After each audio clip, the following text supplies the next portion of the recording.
Most people never truly understand why INFJs suddenly stop trying to make friends. On the surface, they seem warm, empathetic, gentle, and willing to listen. But beneath that calm exterior lies a heart that has been drained, disappointed, and misunderstood far too many times.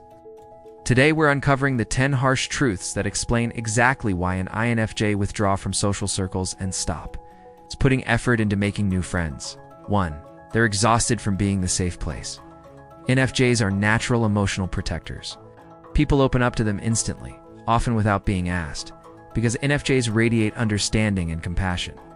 But what most people don't see is the emotional weight this puts on the INFJ.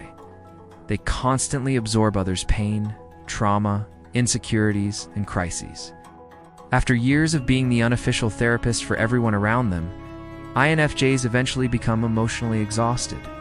It's not that they don't want to help. They simply can't keep sacrificing themselves for friendships that drain them more than they nourish them. 2. They see people's real intentions too clearly. INFJs have an uncanny ability to read between the lines. They notice inconsistencies, selfish motives, emotional immaturity, and hidden agendas long before anyone else does. When someone's energy feels off, when their words don't match their actions, or when their intentions feel shallow, the INFJ quietly steps back. They're not paranoid, they're perceptive. After detecting too many red flags in people, they eventually lose the desire to engage at all. 3. They can't handle surface-level friendships. For INFJs, surface-level interactions feel empty and suffocating. While most people are perfectly comfortable with casual friendships, sharing memes, gossip, quick chats, or mindless conversations, INFJs crave depth, meaning, and emotional resonance. They want real conversations about growth, purpose, fears, hopes, and inner worlds. When they repeatedly encounter shallow connections, stop trying altogether, because superficial friendships drain them instead of energizing them. 4. Their past friendships hurt more than they admit. INFJs don't form many friendships, but when they do, they bond deeply. They invest emotionally, spiritually, and mentally in the people they care about. This makes betrayal hit harder than most people realize. Whether it's being lied to, taken advantage of, talked about behind their back, or simply abandoned, INFJs feel these wounds intensely. After being hurt too many times, they become protective of their heart and stop opening doors for new friendships that could end the same way. 5. They're tired of one-sided effort. INFJs are usually the ones who initiate conversations, check in, remember important details, forgive easily, and support others through their darkest moments. But many friendships don't return that same level of effort.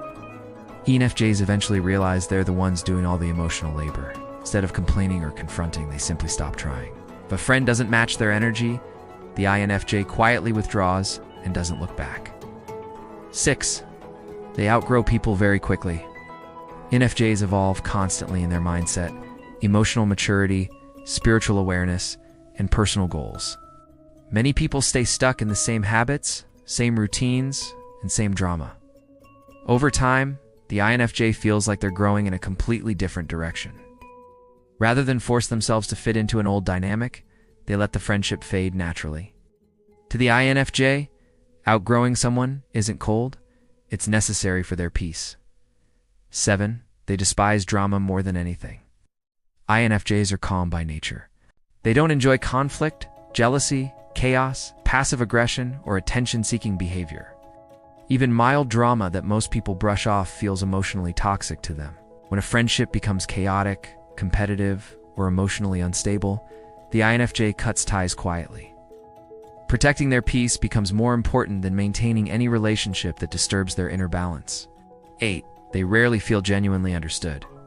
One of the harshest truths is that INFJs often feel invisible, even among friends. Their inner world is complex, intuitive, and deeply emotional. But most people misunderstand them or misinterpret their intentions. INFJs are often labeled as too sensitive, too serious, too intense, or overthinking everything. After constantly feeling misunderstood or dismissed, they stop opening up. And once an INFJ closes their inner world, forming new friendships becomes nearly impossible. 9. They're not lonely when alone, they're peaceful. Unlike many personality types, INFJs don't fear being alone. Solitude is their sanctuary, a place where they recharge, think, create, and reconnect with themselves.